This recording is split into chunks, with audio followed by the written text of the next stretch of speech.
오늘 하나님이 우리에게 주신 말씀은 히브리서 4장 15절입니다. 히브리서 4장 15절입니다. 함께 봉독하시겠습니다.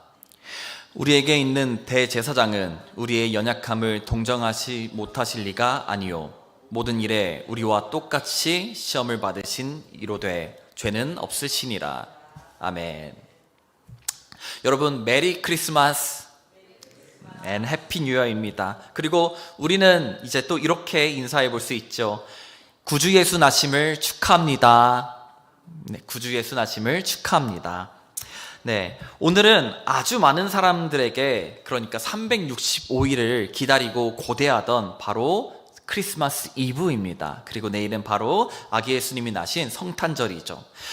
이 세 가지 관점에서 우리가 이 날을 얼마나 고대했는지를 우리가 나눠볼 수 있을 것 같습니다. 바로 첫 번째는 성탄절, 그러니까 크리스마스는 1년의 가장 로맨틱한 날이다. 함께 다 동의하시나요? 이 로맨틱한 날이다 라는 것입니다. 크리스마스는 사랑이 가득한 로맨틱한 날임을 우리가 다 알고 있을 겁니다. 그런 무드들을 우리는 다 알고 있을 겁니다. 자, 두 번째 관점에서 우리가 이 고대하는 날을 우리가 알 수 있습니다. 바로 선물이 가득한 날이다. 그래서 달콤한 초콜릿과 마치 우리가 어렸을 때로 돌아가면은 흰 눈이 내리는 날 우리 성탄 트리 밑에 일어나면 선물이 놓여져 있고, 아니면 우리 부모님이 우리에게 와서 선물을 주는, 아니면 우리 친구들이 서로에게 선물을 서로 교환하는 그런 선물 가득한 선물과 같은 날이다. 우리가 알 수가 있죠. 그리고 세 번째는 바로 사랑하는 이와, 그러니까 내 삶에서 가장 사랑하는 이와 함께 하는 날 이라고 우리는 볼 수가 있습니다. 그래서 이 성탄절이 사실은 밖으로 나가면 크리스마스는 연인과 함께하는 날 또는 가족과 함께하는 날로 우리가 아주 잘 알고 있습니다. 저는 사실 이 관점을 세상적인 관점에서 지금 이 기쁨을 나누었습니다.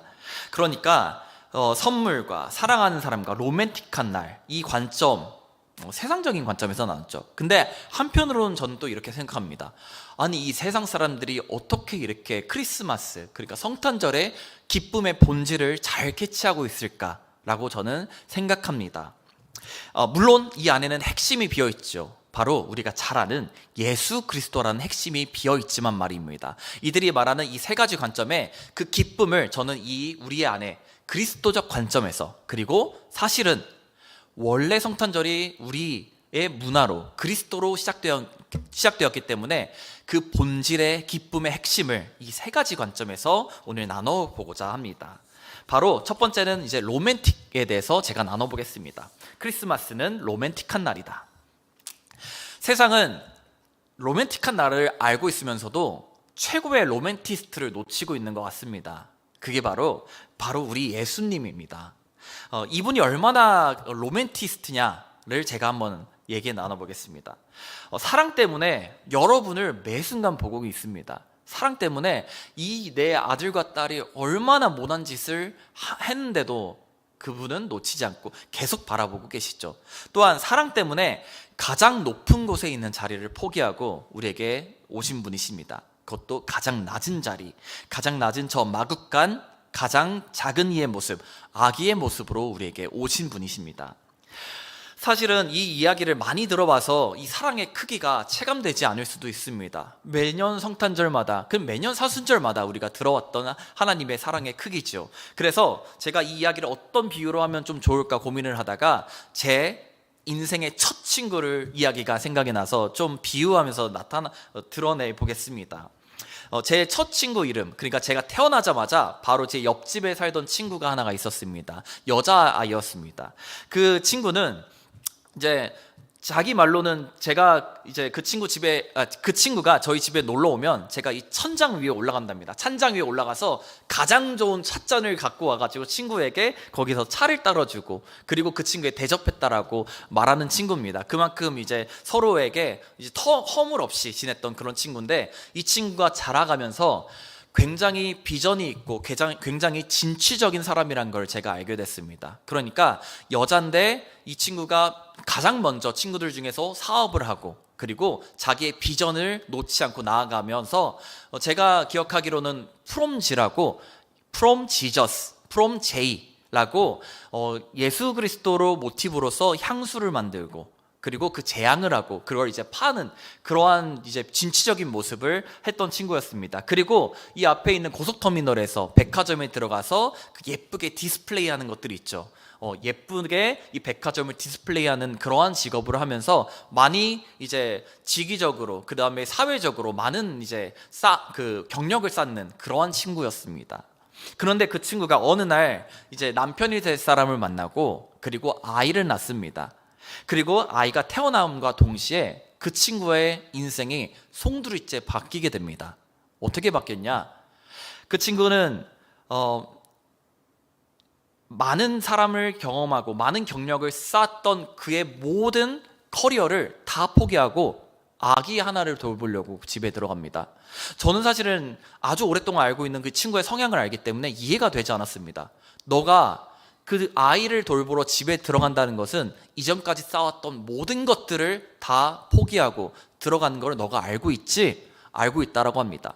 그리고 자기가 얼마나 진취적인 사람인지를 알고 있는데 너가 그 너의 성향을 배제하고 아이만 바라보고 너가 들어가는 게 맞다라고 합니다.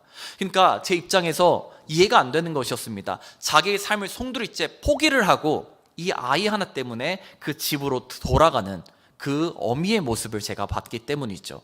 여러분, 이게 여기 있는 권사님들 끄덕이면서 들으시겠지만 사실 결혼하지 않는 우리의 입장에서 사실 이해하기가 굉장히 어려운 일입니다. 자기를 포기하고 한 아이를 사랑하기 위하여서 자기의 삶을 바쳐서 들어가는 거기 때문입니다. 바로 이게 사랑 아니겠습니까? 이게 바로 사랑 아니겠습니까? 하나님은 제가 예시로 든 친구의 비할 수 없는 사랑을 갖고 있는 분이십니다. 이곳에 오신 그러니까 우리를 목숨을 다하며 사랑하시고 죽을 거를 이미 확정하고 아시면서도 우리를 위하여서 오신 분이 바로 그 예수 그리스도라는 분이십니다. 여러분을 그토록 너무너무 사랑했습니다. 바로 사랑 때문에 그분이 이곳에 오셨다는 것입니다. 우리 예수님은 참으로 그러므로 최고의 로맨티스트가 아닐 수가 없습니다. 자, 그럼 이 로맨티스트에 대한 이제 예수 그리스도를 제가 표현하면서 비유를 얘기했지만 이제 두 번째 걸로 넘어가 보겠습니다. 바로 성탄절의 키워드는 바로 두 번째는 선물입니다. 선물. 이 선물에 관하여서도 참 나눌 것이 많습니다. 자, 그러니까 제가 성탄절에 대한 무드를 좀 잡아보겠습니다. 2000년 전 이스라엘 나사렛에 한 마구간에 아기가 나셨습니다. 목자들은 큰 별을 보며 그토록 고대하던 구세주가 나실 것을 알았지요. 동방의 박사들도 이 큰 별을 따라오면서 황금과 모략과 유향을 준비하여 바로 죽기 위해 이 땅에 오신 우리의 구세주를 찬양하며 그를 찾아갑니다. 우리는 구세주를 기다리고 있었습니다. 그리고 바로 그 구세주는 어떤 거로부터의 우리를 구원하시는 분이시냐? 바로 죄로 인해 죽음이 확정된 우리를 죽음으로부터 구원하실 구세주셨습니다. 이스라엘은 이 죄에서 벗어나기 위해서 고대부터 끊임없이 노력을 해왔습니다. 바로 양과 염소와 그리고 비둘기를 대제사장의 바침으로써 그를 죽이고 그 피로써 자신의 죄를 끊임없이 용서받기 원했습니다. 그러므로 그 피로써 죄로부터 구원받기를 원했습니다. 잠깐 길을 세서 이 대속이라는 것을 여러분과 좀 나누고 싶습니다. 이 대속, 여러분은 이 대속이라는 단어가 어떻게 느껴지시나요? 제가 말씀을 먼저 읽겠습니다. 우리에게 있는 대제사장은 우리의 연약함을 동정하지 못하실 리가 아니요. 자, 대속이란 정확한 뜻으로는 이렇습니다. 대속이란 누군가가 나를 대신하여 질고를 짊어져야 내가 면책을 받을 수 있다라는 것입니다. 자, 그리고 이 속죄의 제사를 드림으로써 이스라엘은 끊임없이 대제사장으로부터 대속을 받아왔습니다.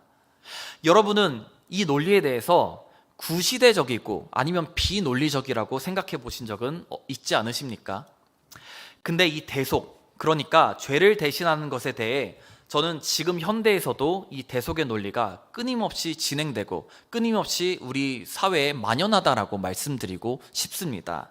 여러분은 이것을 분명하게 아셔야 됩니다. 제가 예를 하나를 들어보겠습니다. 지금 이 시대에 우리에게 있는 대속에 대해서 말이죠. 자녀들이 싸웠습니다. 한 명이 울면서 엄마에게 왔습니다. 그리고 이렇게 말하죠. 엄마, 누나가 먼저 나를 때렸어요 라고 외치죠. 그러면 누나는 이렇게 와서 동생이 내가 갖고 있는 걸 먼저 뺏었어요 라고 외치죠. 그러면 이들은 지금 뭐를 하고 있냐, 잘못한 것에 대해서 내 옆 사람에게 내 죄를 전가하고 있는 모습들입니다. 그래서 난 그래서 잘못이 없어요, 이 잘못된 모든 것들은 바로 얘 때문이에요 라고 외치고 있는 것이라는 것입니다. 이런 것들을 우리가 많이 볼 수가 있습니다. 그러니까 정리를 하면 공동체가 감당하지 못하는 불안과 분노와 혼란들이 있을 것입니다. 그것을 한 사람에게 집중시켜서 걔가 대속하게 함으로, 걔가 책임을 지게 함으로써 우리는 심리적인 안정을 얻는 그런 대속적인 상황을 볼 수 있다는 것입니다. 제가 또 한 가지 또 예시를 보겠습니다.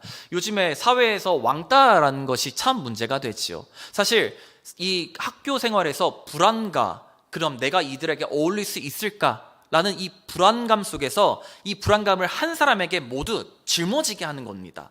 그래서 야, 나는 왕따 당할 사람이 아니야, 근데 쟤는 왕따 당할 사람이야 라고 하면서 이 희생양을 만드는 것이 왕따의 한 측면으로도 볼 수가 있다는 겁니다. 또 하나 예시를 들어보겠습니다.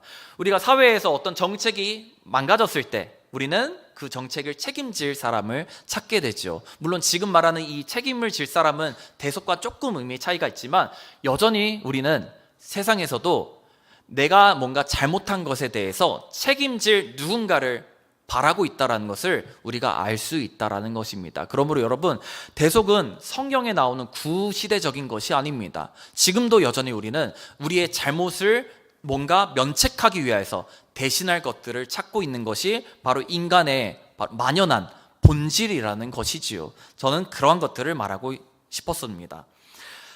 제가 이 대속에 대해서 사실 오늘 설교 아닌데 얘기하다 보니까 너무 이제 신이 나서 또 한 가지 또 예시를 또 준비했던 게 이제야 기억나네요. 네, 어떤 게 있냐면, 혹시 이 인물을 아십니까? 죽는 날까지 하늘을 우러러 한 점 부끄럼 없기를 라는 시를 쓴 이 시인을 아십니까? 바로 민족 시인 윤동주입니다. 자, 윤동주가 제가 지금 앞서 말했던 대속의 예시들보다 확연하게 더 맞는 대속의 사람이라고 제가 말하고 싶기 때문입니다. 왜냐? 그는 무장 독립운동가가 아니었었습니다. 그래서 직접적으로 일제에 대항하는 인물이 아니었습니다. 심지어 그는 일본으로 가서 유학을 하고 있는 중이었었습니다. 그러나 일제는 생각합니다. 그의 시에서 참회의 모습이 담겨져 있었기 때문입니다. 그의 시에는 물리적인 저항은 아니지만 정신적인 대항이 확실하게 담겨져 있었기 때문입니다. 그 시에는 대항자가 바로 일본, 그러니까 일제가 아닌 바로 하늘이었습니다. 그리고 그 하늘에 부끄러움이 있다면 우리는 부끄러움 없이 살아야 된다라고 외치는 게 바로 윤동주 시인이었었습니다. 그러면 그 시를 다시 한번 말씀드리겠습니다.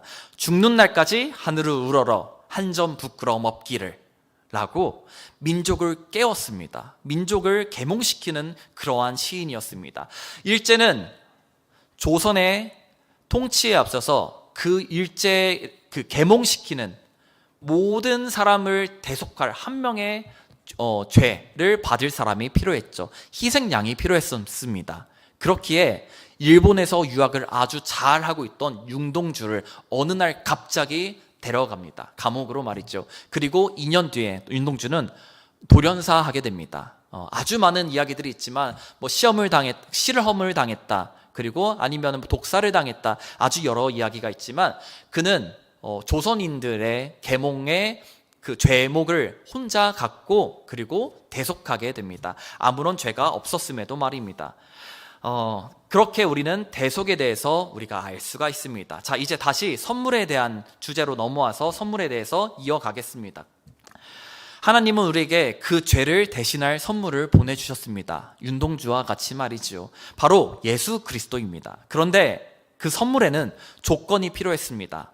오늘 본문을 제가 다시 읽겠습니다. 어떠한 조건을 갖고 있었냐? 우리의 연약을 동정하지 못하실 리가 아니요 모든 일에 우리와 똑같이 시험을 받으신 이로되 죄는 없으시니라. 자, 희생양의 조건으로, 그러니까 모든 인간을 대신할 수 있는 희생양의 조건으로 그는 우리와 동일한 분이셔야 했습니다. 동일한 분인 게 어떤 말이냐? 바로 멀리 있는 신이 아니었고 멀리 있는 심판자가 아니었습니다.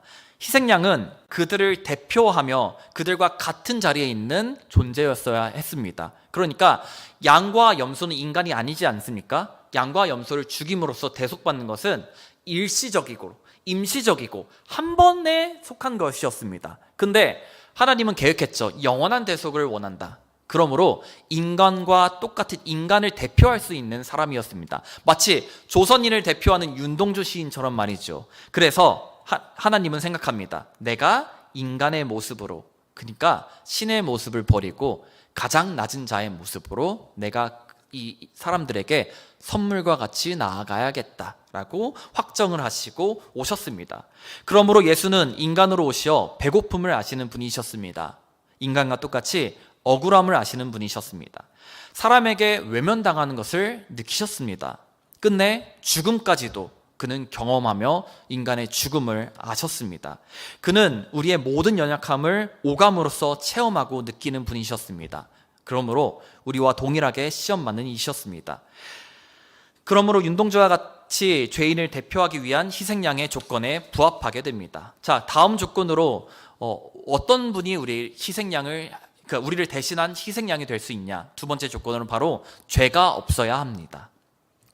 우리를 대표하여 인간을 대표하는 대표자가 되기 위해서는 바로 오늘 찬양처럼 단 한 분 죄가 없으신 분이셔야 됐습니다. 동물은 죄가 없지만 다시 말씀드렸다시피 인간이 아니었습니다. 그러므로 예수 그리스도는 이 땅에 인간의 모습으로 오셨는데 모든 인간 중에 단 한 분, 죄가 없다라고 일컬을 수 있는 그 단 한 분이셨습니다. 그는 그걸 알고 계셨지요. 그러므로 그 거룩을 자신이 모든 죄로 감싸고 십자가에 올라가셨습니다. 그게 바로 예수 그리스도가 우리에게 주신 그 선물입니다. 그러므로 우리는 선물을 받습니다. 선물 주시는 분이 징계를 받음으로 우리가 평화를 누리고, 그분이 채찍을 맞음으로 우리는 나음을 받고 선물의 기쁨을 지금 이 순간 그로 인해서 누리고 있다라는 것이지요. 자, 그럼 그 선물을 받는 자는 어떤 자들일까요? 그러니까 선물을 받는 이곳의 우리들은 과연 어떤 자들일까요? 참 연약하지 않습니까? 참 죄를 계속해서 짓고 은혜에서 벗어나는 관성을 지니고 있는 게 바로 우리들입니다. 그리고 그걸 받는 대상이 바로 이곳에 앉아있는 저와 여러분입니다. 여러분은 사랑받을 자격이 충분히 있으십니까? 여러분은 그만큼 거룩하십니까? 심지어 이곳에 있는 우리들은 성탄절을 선물 받는 날로 생각하지요. 근데 여러분, 성탄절은 예수님의 생일입니다. 선물은 누가 받는 것입니까? 생일자가 받는 겁니다. 선물은 탄생하신 예수 그리스도가 받는 날입니다. 근데 여전히 우리는 이곳에서 우리가 받아야 될 선물에 대해서 논하고 있죠. 얼마나 악하고 얼마나 이기심으로 가득 찬 우리의 모습이 아니겠습니까? 그런 우리에게 그 대속을 하기 위해서 성탄절, 성탄트리에 놓인 선물과 비교할 수 없는 선물로 예수 그리스도가 우리에게 기꺼이 오셨습니다. 중요한 건 그 선물을 여러분은 앞으로 내일 받으실 게 아니라 이미 받으셨다라는 것입니다. 여러분이 어떤 상태이든 상관없이 여러분은 그 선물을 이미 받으셨다라는 것입니다. 예수님과 함께 하심을 받으셨습니다. 그의 이름을 믿는 은혜를 이미 받으셨습니다. 그로 인해 죄로부터 자유함을 여러분은 이미 얻으셨습니다. 그리고 이제 나는 그리스도 안에서 내가 나 된다, 내가 죄로부터 자유하다, 내가 그리스도의 아들로서 내가 당당히 거룩함을 입고 나는 천국의 열쇠를 갖고 있는 그러한 칭의를 받은 자다, 나는 의로운 자다라고 외칠 수 있는 이미 그런 사람들이라는 것입니다. 그러므로 처음에 제가 했던 성탄절의 의미를 다시 한번 정리해 보겠습니다. 선물을 받는 날, 모두가 선물 받기를 기대합니다. 네, 우리는 예수 그리스도라는 선물을 받습니다. 가장 로맨틱한 날이다. 그렇습니다. 우리는 그 주체가 로맨티스트 중에서도 가장 로맨틱한 예수님, 하나님이라는 로맨티스트와 함께 있는 그러한 날입니다. 그리고 마지막, 사랑하는 이와 함께하는 날이다. 이 사랑하는 날이 연인이 될 수 있고 가족이 될 수 있지만 우리가 가장 사랑하시는 이, 또한 우리를 가장 사랑해 주시는 이이신 예수 그리스도와 하나님과 온전히 함께하는 날이 바로 이 크리스마스 성탄절이라는 것입니다. 그럼 마지막으로 그 선물을 어떻게 우리는 받아야 할까요? 자, 어떻게가 중요합니다. 항상 how, 어떻게 받아야 할까요? 여러분은 이미 아침에 눈을 뜨면 받을 수 있는 선물을 받으셨는데, 그럼 우리가 어떻게 그걸 체감하며 받을 수 있을까라는 것입니다. 바로 간단합니다. 그의 이름을 믿는 것입니다. 그의 행하심을 믿는 것입니다. 너무 간단합니다. 행할 필요가 없이 그저 믿음으로 말미암아 우리는 그 선물을 온전하게 받을 수 있습니다. 두 번째, 우리가 어떻게 하면 받을 수 있을까? 오늘도 그가 주신 선물을 기꺼이 누리며 그와 함께 살아가면 됩니다. 내가 그것을 믿으면 그가 나와 언제나 함께 하십니다. 그와 함께 발자취를 맞추며 그와 함께 춤을 추며 오늘도 그와 함께 살아가면 됩니다. 그저 그와 함께 누리면 됩니다. 그리고 마지막 세 번째, 내가 희생양이 되려는 삶을 내려놓고 대속을 진짜로 받은 사람임을 증명하지 않아도 됩니다. 이제 나는 그것을 믿음으로써 나를 증명하지 않아도 됩니다. 저 사람을 정죄하지 않아도 됩니다. 이미 받은 사람이기 때문입니다. 누군가 희생양을 찾지 않아도 괜찮습니다. 왜냐하면 이미 그분이 다 감당하셨기 때문입니다. 그러므로 이 희생양을 내려놓으시면 됩니다. 이 희생양을 여러분 내 안에서 내려놓으시면 됩니다. 그럼으로써 그의 기쁨을 누리며 살아가는 우리 되면은 충분합니다. 예수 그리스도의 대속은 믿음으로 받아들이고 그분과 연합하며 살고 더 이상 나와 타인을 희생양으로 세우지 않는 그러한 삶으로 우리가 온전히 그의 선물을 받고 그와 함께 사는 그러한 성탄절 되기를 마음 다해 소망합니다.